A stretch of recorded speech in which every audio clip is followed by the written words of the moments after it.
first off, to our old and our new subscribers, welcome.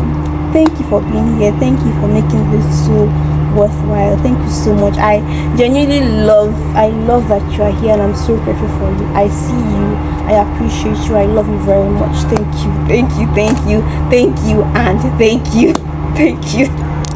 So straight to business. On today's episode, we're going to be talking about how to successfully get away with crime. Let's talk about the defense of intoxication as a defense to criminal liability. So the defense of intoxication basically is a loss of control, a loss of restraint based on the intake of alcohol or narcotics or drugs that reduces or it reduces a person's level of self-control. And so the court allows this to be a defense to criminal activity, criminal liability basically.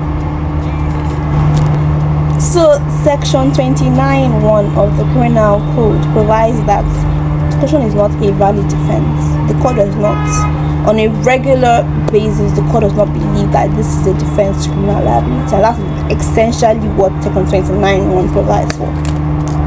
But then, as we all know, or as you might know now, because I'm going to tell you, for every general rule, an exception. And so the case of this particular provision, section 29(1), is provided for in subsequent sections. That one provides section 29(2)(a) and (b). And so these are the exceptions and the ways in which criminal liability can be escaped using the defense of intoxication. So there are two types of intoxication. We have voluntary and involuntary intoxication. So let me explain that. Involuntary intoxication occurs where a person gets intoxicated, a person gets drunk, a person is under the influence of alcohol or drugs without their consent or their notice. They are not aware. They do not have any active hand in that state that they are in.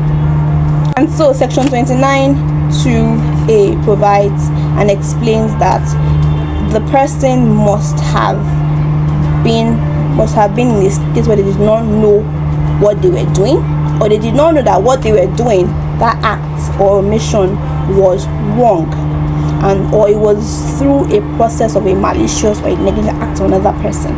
Let me explain that. So if you are, maybe you go to a party, if you go to your enemy's party, let me explain that.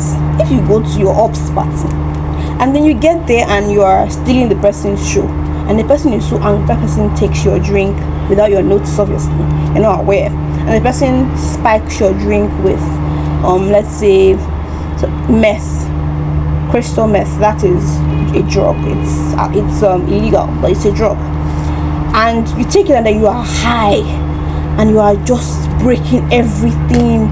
You break all the chairs, and then you break your friend's leg, and then you break your enemy's daughter's cousin's friend's knee. You just wreak havoc there, right? You will not be responsible. Do you know why? Because you do not know. You didn't have an active part. You did not take an active part in your state of drunkenness, your state of intoxication. So the court will avail you of responsibility because it was not self-induced, it was not voluntary. You understand that? And this also applies in cases of perhaps you're at a bar and then you instruct the bartender and say, oh, I can only handle 1 shot of alcohol in my drink. And then perhaps he isn't listening to you properly, and then he puts 3 shots of alcohol in your drink, and then you are drunk. You will not be responsible because it was through his negligent acts that you got intoxicated, and so the court will equally avail you of criminal responsibility, criminal liability based on that. You understand? Are you sure? Are you very, very sure? If you don't understand, take your time. I'll explain it again. Just go back later. Okay? The second type is voluntary intoxication, and this occurs where a person takes active part. A person is intentional in his intake of alcohol or drugs that renders him intoxicated, and for that he will bear the full consequences of his actions. The court is not some of Father Christmas dashing out acquittal and dismissal of cases. The court doesn't move like that. And so if you're actively involved, if you self-induce your drunkenness, you'll be responsible for that. That is your problem, not the court's. That is not the problem of the person that has been injured. As the accused, you are responsible. You will bear everything. Do you understand? Are you sure? Great. Now there's a very interesting concept I really like, and it's the concept of where you take you get yourself intoxicated, get yourself drunk for the purpose of committing an unlawful act. Let me explain that. Right, if you have been planning this since that, oh, I want to beat this girl, I want to beat her, she's very, very rude, I want to beat her, and you know perhaps you're very shy, you're not very confrontational, and so you go to a local pub and you take a full bottle of tequila or some sort of alcohol and you drink everything, and then you have so much courage and bravery, and then you go and in beating her, maybe she dies.